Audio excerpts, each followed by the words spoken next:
Just don't worry.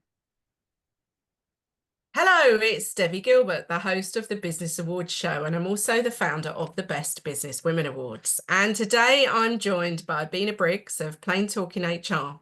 She started her business 16 years ago, a little later in life, which we're going to talk about today. And she, to me, is a little bit of an icon in the Luton area. She's so well known. She's made it her business to make herself well known in her area. She's well known as well for really being a supportive HR consultant and for her work supporting the community. She's won multiple awards, which we'll talk a little bit about today, and has also sponsored quite a few awards, and she's going to be sponsoring the Best Business Women Awards this year. So I wanted to talk to Bina about her journey, which I think is incredibly fascinating and inspiring. And I'm sure she's going to have some great business tips along the way. So welcome, Bina. Well, thank you so much. And it's so lovely to see you. Haven't seen you for a little while, so it's lovely, even though it's just on the screen, but it's great Oh, to see you and be here. Thank you. well, thank you for joining me. So let's start your story in 1972. Bina, I'll just Mhm. add that I was only 4 years old at that I point. was gonna say you probably weren't even born then. I was here, I was born, but I was only four.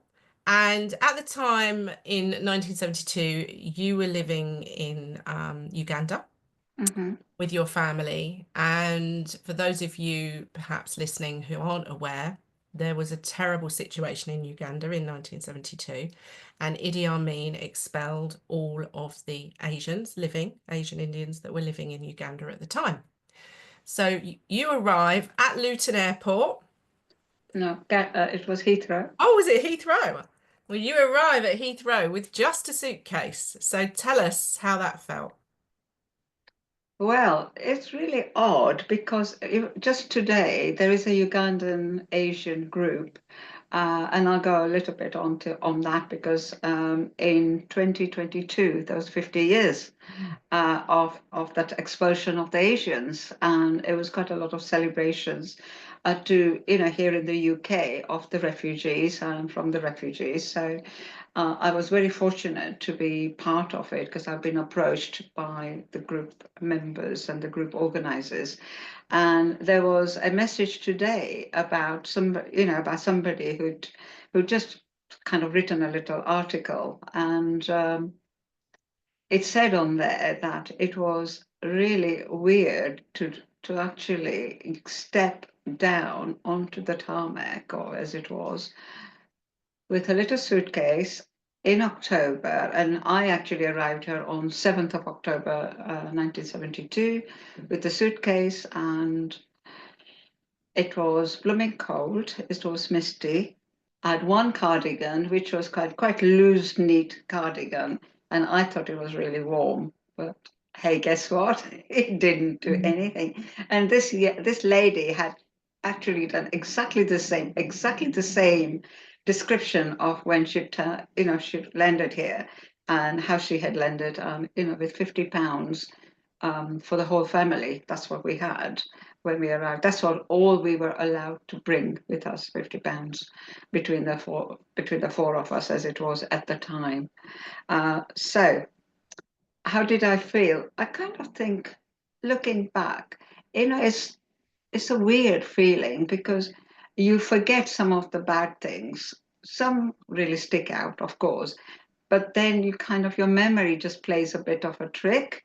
And so depending on where you are in your life, I think that's when you go back and think about how did I feel or what had happened.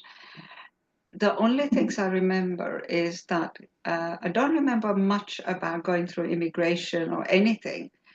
I remember coming out of the airport. My cousins were here to pick us up, and I remember the M1 really clearly. It was a foggy morning. It was something like 7 o'clock in the morning or something, by the time we were traveling to Luton. And the sun had just started coming through, but it was so foggy and really misty. And I had this cardigan on and I was frozen, really was frozen. But other than that, I suppose I could say that we were probably still quite numb Mm. from the experience, because we never thought that we would actually make it um, all the way through. If I can just explain a little bit about the whole journey, the fact that, when somebody says to you, it might be like you now, somebody just turns up and says, you've been born here, brought up here, and then, or maybe not here, say for instance, another country, but you were born there, you knew that that was your home, and then suddenly somebody turns up and says, sorry, but because of your color, go away. Because of your, who you are, go away. And this is no longer your home. Oh, by the way,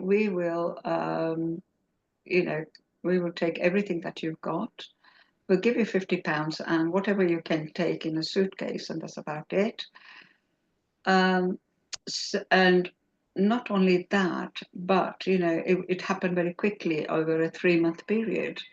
And so, and all during those 3 months, I think we were in the second month, because it all started in August, July, August time. And the last lot of Ugandans came over in November, and that was it. I think it was beginning of November. We just didn't know whether we were going to be alive or not, because there was a lot of looting going on, a lot of killing going on, lots of people got murdered, not just the Asians, even the Ugandans, they just got slaughtered, totally slaughtered. So it was a really horrible experience. Curfew from dusk to dawn, etc., etc. And even when we were through the airport at Entebbe, it just was a really horrible experience with the soldiers and the guns and them just leering at the women and all kind of stuff.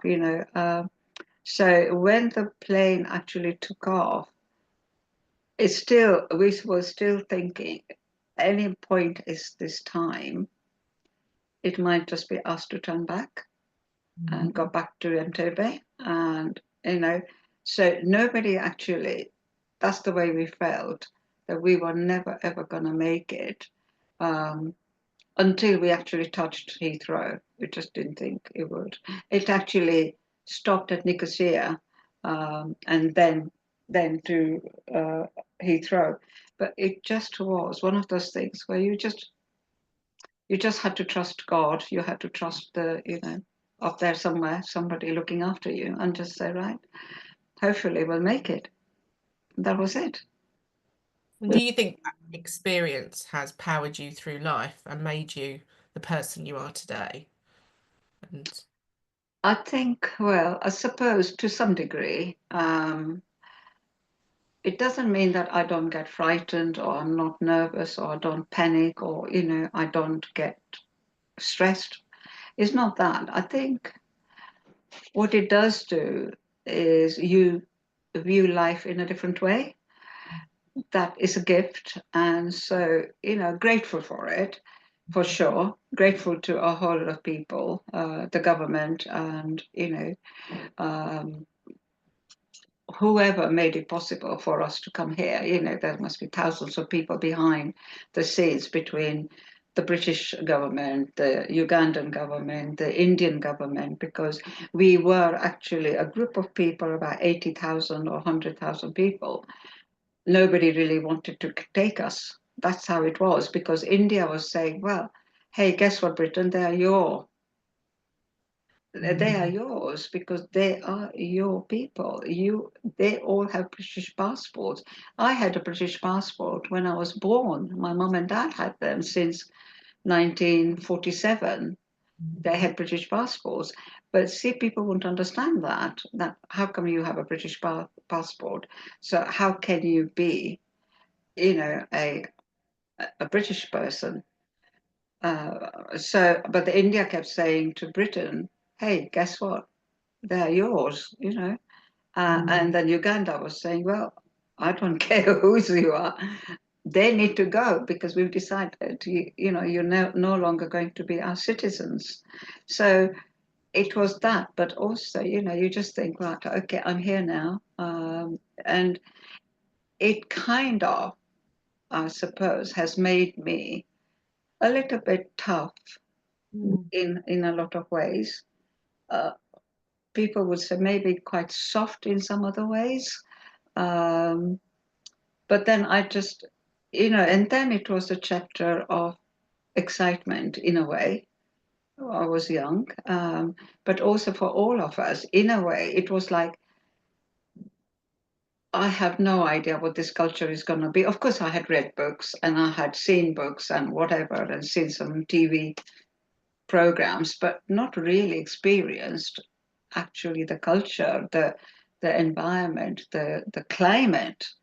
Uh, but and the thing is, because we landed in October, and as I said, I didn't really, and I didn't have a coat for about, I think it was November time, when I had actually started a job at Luton Airport in a company called Courtline, and I had to go and get a coat. But that again, I had to wait until I got paid for it. Got my first salary before I got a coat. So it was kind of, yeah, but then it was fun as well, because there was a lot of things that were exciting, that were a lot of things just new, experiencing. And I was so lucky. We were lucky that the people we came across, like, the people who were like our neighbors, and although we were renting with another Asian family who'd been here for a long time, we had neighbors who were English neighbors, and they all took us to, like in the hearts, and so that was lovely. People at work, they were really lovely, and I have mentioned it in my book about the manager, and hardly had an interview, and he just kind of talked to me for about 10-15 minutes, in Court Line, and he said, yeah, okay, we start in a week's time or something like that. So, and everything was strange, but at the same time, people were so open-minded in a way. And I have also said it, and this is something that some people might shy away from. I don't. There's a lot of stuff about racism, there's a lot of stuff about, people's skin and culture and religion and all that. I can say that for whatever reason, I can probably count on one hand the number of times I've actually experienced myself that kind of discrimination, outright discrimination, that I can see, I can feel it. Somebody being rude to me, somebody actually swearing at me for who I am, or treating me like, I know that, they are actually seeing me as a second-class citizen, or even a third class, or whatever, or no even class. So I have been very, very, very lucky in that respect, that people haven't done that. But the other people's experiences are quite different. So Yeah. I would say I was really grateful, and I still am, that those early days were good days and good fun days, and hard days as well. Because didn't have much money, as you can imagine, hardly any money. So, but we managed. So let's fast forward a little bit to when you started your business in 2009, after a redundancy. You'd had a long career in HR, and that was definitely what you were born to do, I think. So let's talk a bit about setting a business up when you're in your late 50s, when most people are thinking of winding down and you're cranking it up. Well, the fact is that I was head of HR for Luton Airport, and although it wasn't my own business, it was, a business in partnership, and Bronwyn was actually starting the business, and then, because we knew each other through the airport days, and she worked for Monarch, I worked for London Luton Airport, so we knew each other pretty well in that respect. It's just professionals. But then, when I was leaving and she was leaving, and it just seemed like the right thing to do to come together. Um, and so back in 2009, I would have been 57, I think. Um, and yeah, so for me, that was just, there wasn't any other thing than to just carry on. Now, I couldn't go back into another corporate head of HR job because my head wasn't straight at the time. Things had happened and so on. So for me to go back into it straight away into somewhere else, it would have been a double whammy to prove myself. Number one, as head of HR, and straight away you go into a new company, you have to prove yourself twice as much, plus being a woman as well at that time. And, okay, it's about 15 years ago, but again, 15, 16 years ago, but that again, there was quite a lot of that going on. And as I said, I wasn't right in my head to go and fight again with all this corporate stuff. And so it seemed the right thing to do. And I always believe, and you know it, I believe that the right things happen at the right time if you got your mind open, your heart open. And yeah, so it came along. I had never thought I would be a consultant ever in my life, ever, ever, ever.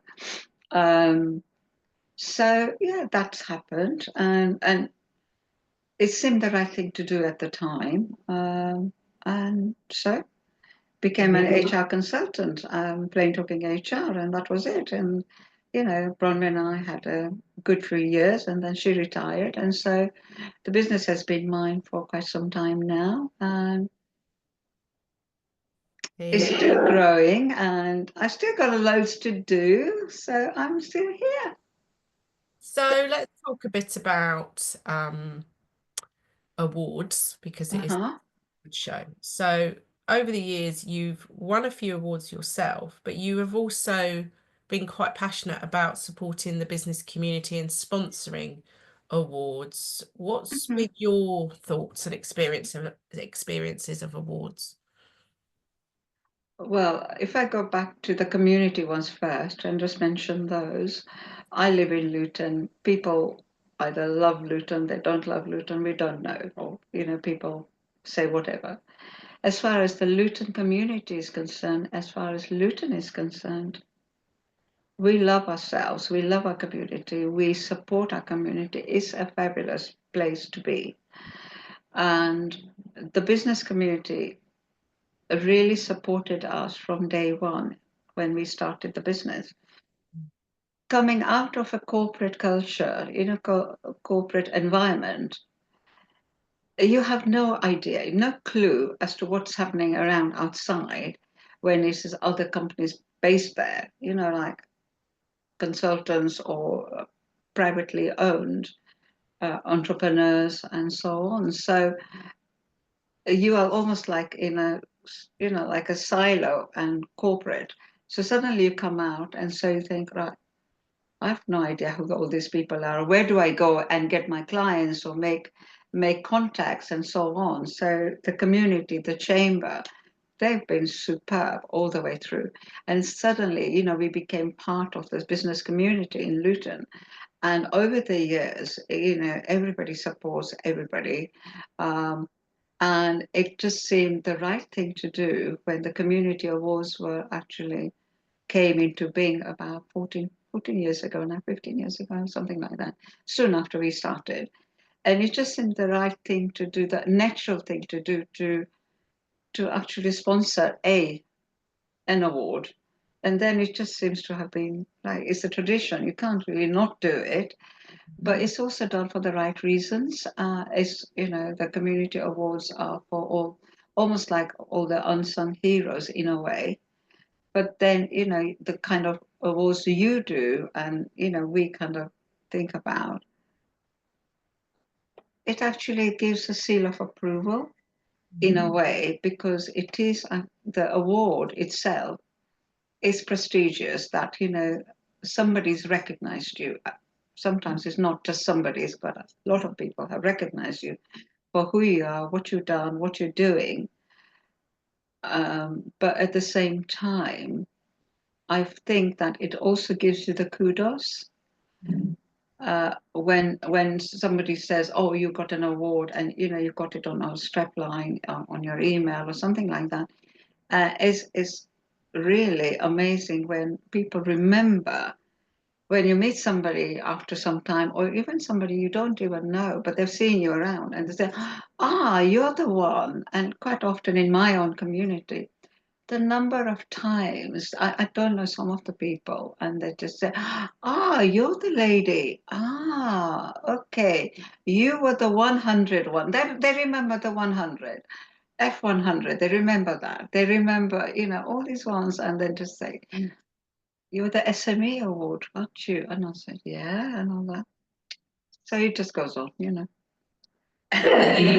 of recognitions, both like nationally with the F Entrepreneur 100, the SME Bedfordshire Award, Awards, yeah, National Business Women Awards. yeah, You were a silver winner in the Best Business Women Awards a few years yeah. ago. And I think, you Luton know, Best as well. Luton as well. I think it does make a difference, I think, to the validity of your business, especially when you're now in quite a crowded space. I mean, when you started, there weren't many HR consultancies, but now there's tons. It's like a lot of industries. So it does make you stand out. Um, and then one of the other things you did was write a book, which you went down the track, and I admired that, of not writing about HR. I I did. actually, There's plenty of yeah, people who've written HR books. yeah, but I actually think there's a lot of things in it. I've read the book. It's called The Red Thread, and it's almost like a memoir, but with also some important life lessons. Is that how you would describe it? Yeah. Yeah. Um, want to see a copy? You got one It there. always is sitting here, by my God. So there you go. There Ah, it is. lovely bright red colour. Well, I think, again, it was one of those things that I wanted to do, but it wasn't something like a burning ambition from day one or like 20 years ago, anything like that. It was just something that I wanted to write a book about my mum.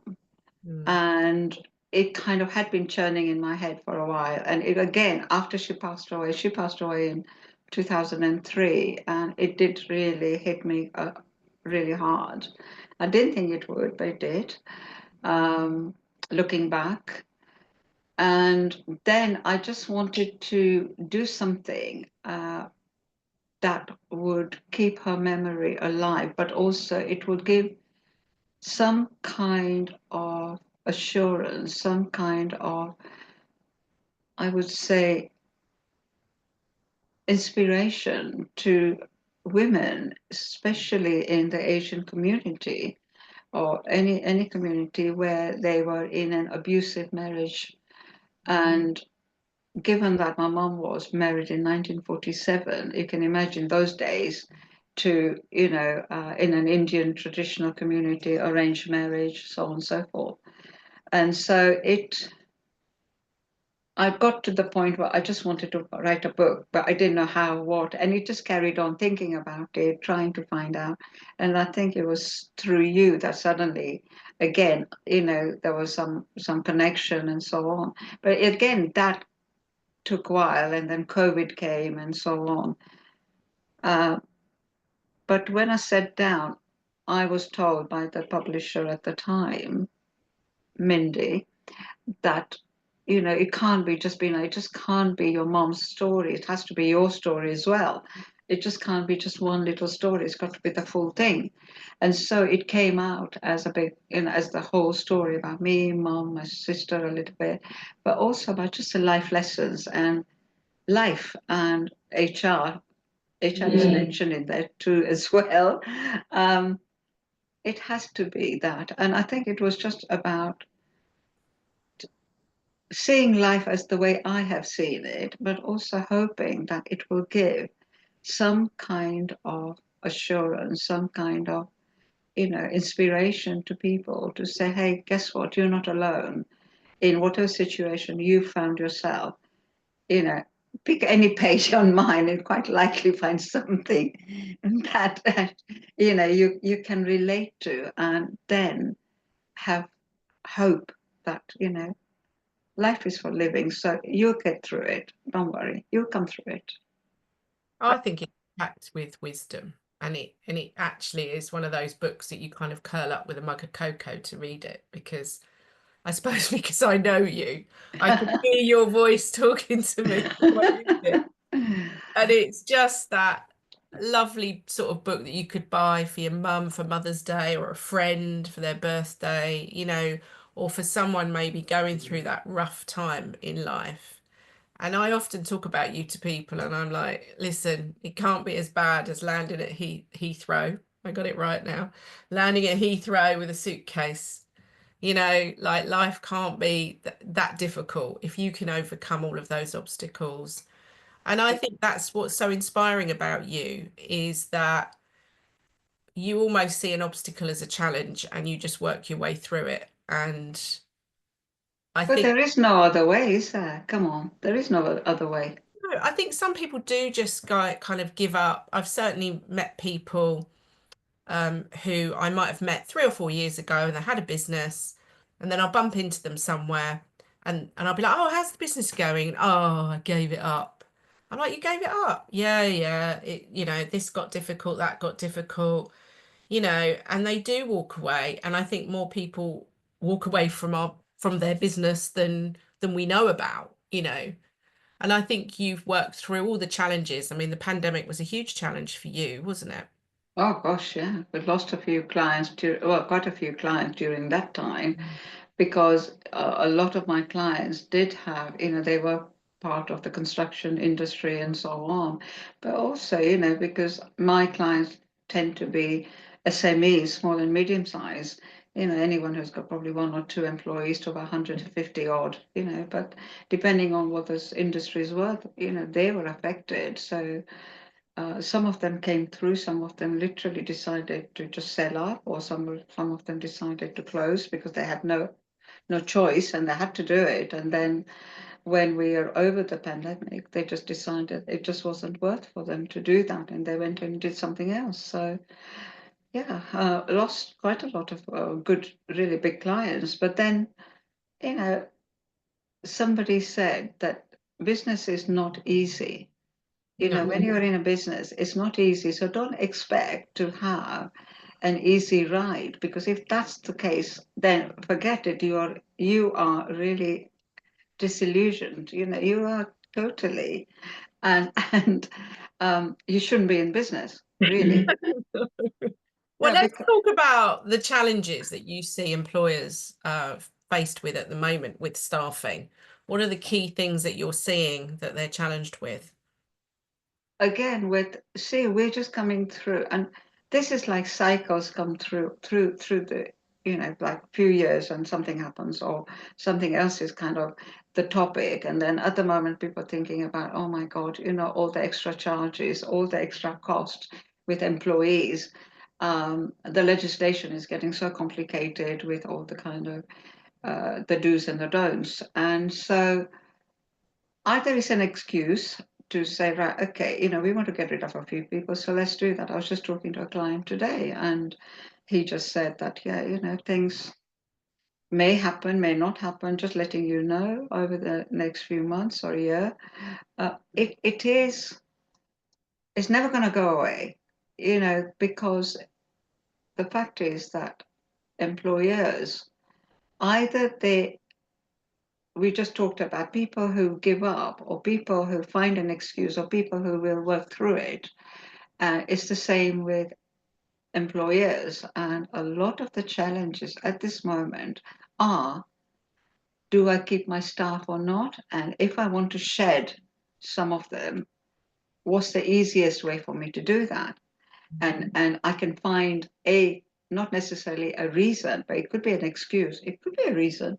But a lot of the time it's the like, this gives me an opportunity to actually get rid of some old blood, it's people who are being a little bit, maybe, too strong, or a little bit obstinate or whatever. And then I can bring in some new blood, or I just restructure totally and do something different.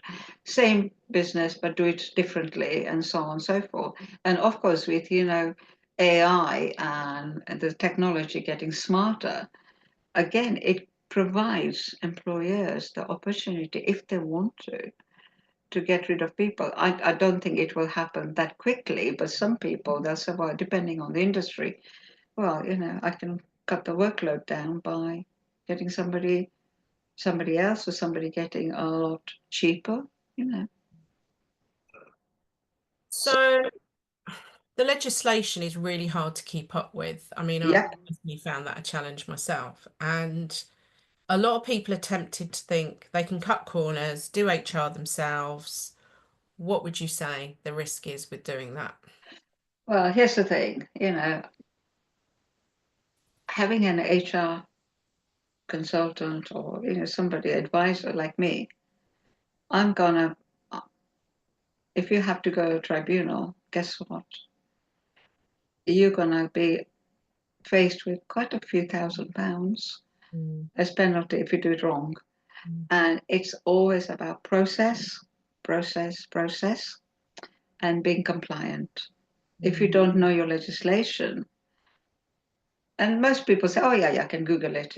I know about disciplinaries, I know about grievances, I know about contracts. Ha, that's fine. But it's like me saying, oh, I know all about awards. Of course I do. How they, what happened. I don't have any clue about the technicality like you do. All the minute details about what works, what doesn't work, what can happen, what can't happen, how it should be done. It's the how. And the legislation is well, the government is unforgiving. The legislation is unforgiving if you do it wrong, because it's there for you. You as an employer, again, as a business person, it's your liability. It is you. You need to know what it's all about, because if you don't, you need to get somebody who does, that does it on your behalf, and make sure that you're compliant, because a lot of the times, especially SMEs, they fail on a technicality because they rush. They think, right, I want to get rid of this person. Right, don't darken my door anymore. I want you out. That's the way it goes. They lose their temper. Right, I've had enough, go. But then they haven't done it. And then before you know it, it could be constructive dismissal, it could be unfair dismissal, it could be wrongful dismissal. Then the whole baggage comes through, because the individual may have had some complaints before, and they haven't been seen to, or they haven't been listened to. And so before you know it, it snowballs. And then the employer finds themselves either having to do a settlement agreement, and then it's money. It goes to the tribunal, it's still money, and it's time, effort, solicitors, barristers. Whereas, if you do it right, it's not going to cost you that much. It's like anything else. Debbie, if you're a business owner, you will have an IT provider, you will have an accountant most times, or a bookkeeper, an accountant, IT, a website, your marketing.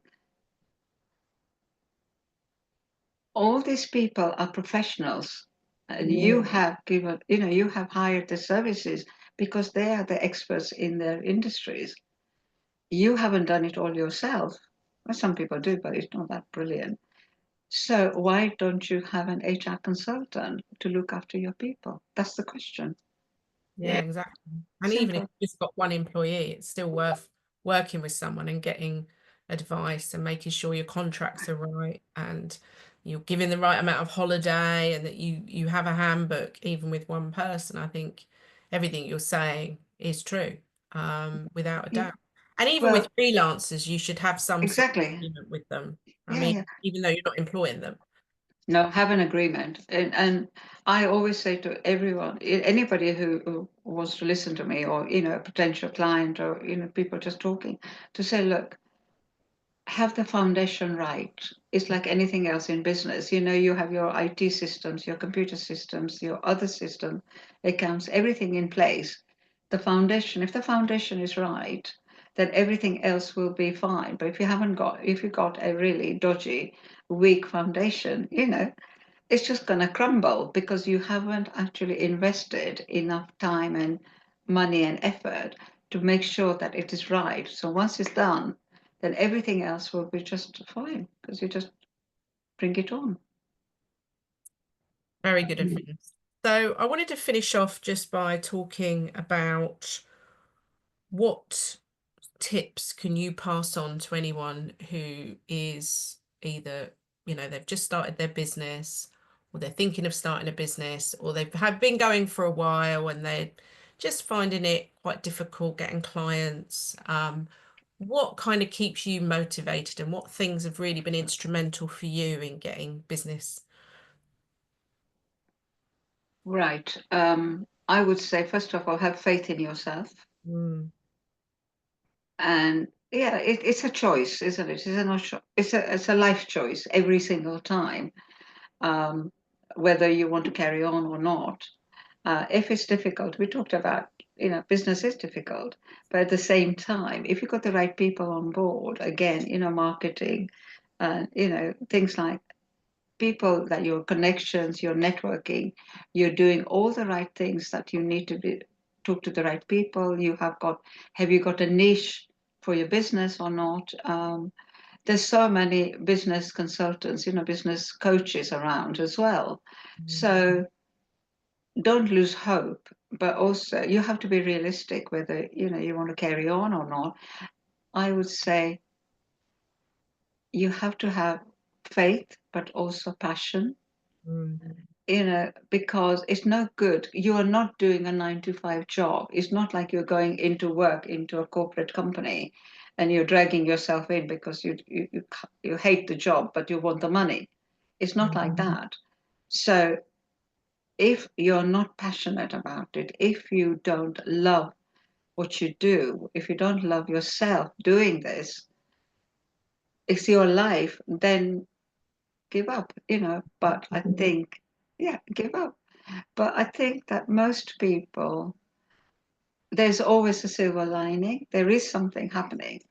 And if you've done everything right, then yeah, sometimes you just have to take a deep breath and wait for a little while, but things work out. Things work out every time, all the time. But you have to have faith, as I said, hope, passion. And there's always people you can reach out, you can ask people, talk to people to say, hey, uh, You have you, mentioned earlier about the chamber being really supportive to you, and we met at a networking group many, many, many years ago. yeah, And we've both been part of the Women in Business Network now for yeah, years. So would you say that networking has really been backbone support for you? definitely, 100%. Um, Businesses can't survive on their own. You're not an island as a business. You can't. You have to have community around you, business community, and your connections. And networking is one of the best way to get your connections because you don't know who knows whom. When you meet somebody, you have no idea what their background is. You might know, well, I'm an HR consultant, but you have no idea who I know in my life, in my connections. So until you speak to somebody, you won't know that. And so I would say networking has been from the very beginning, and we were advised when we started that network like hell. And we used to be out there almost every night doing something different, and you know that. Yes, Um, I do remember, and that's it. But what's happened is now, years down the line, I'm getting referrals from people I haven't seen for the last. I just told you earlier today, heard from somebody I actually haven't spoken to for at least 15 years, maybe more. It was from my airport days, and I had a LinkedIn message, and he said, "Hey, guess what? somebody talked about HR, and who do you think I thought about? There you go. And that's it, so that it works every single time. Well, it's been lovely to talk to you today and hear more about your story. As I said earlier, I think you're incredibly inspiring, and I think you are somebody that a lot of women could look up to and think, yeah, we all need to be a bit more Bina. You're one of the Thank you. generous people I think I've ever met in all the years I've been in business. So I'm delighted you're going to be sponsoring the awards this year. And it would be my pleasure. it'd be great because the women that we see at the awards, they're just incredible. So it's going to be a great night. So thank you for joining me today. Thank you. We will make sure Bina's business details are in the show notes, Plain Talking HR.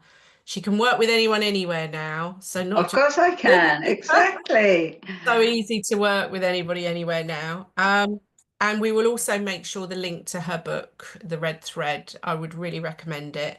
It is actually today, we're doing our interview. It won't go out today, but today is World Book Day. So what a great day to be Yes, talking it about is. your It book. isn't it? Yeah. Yeah, 6th of March. So we'll make sure the details are in there, and do connect up with Bina on LinkedIn as well. So thank Of you for course. joining me. Thank you for joining me. Thank you.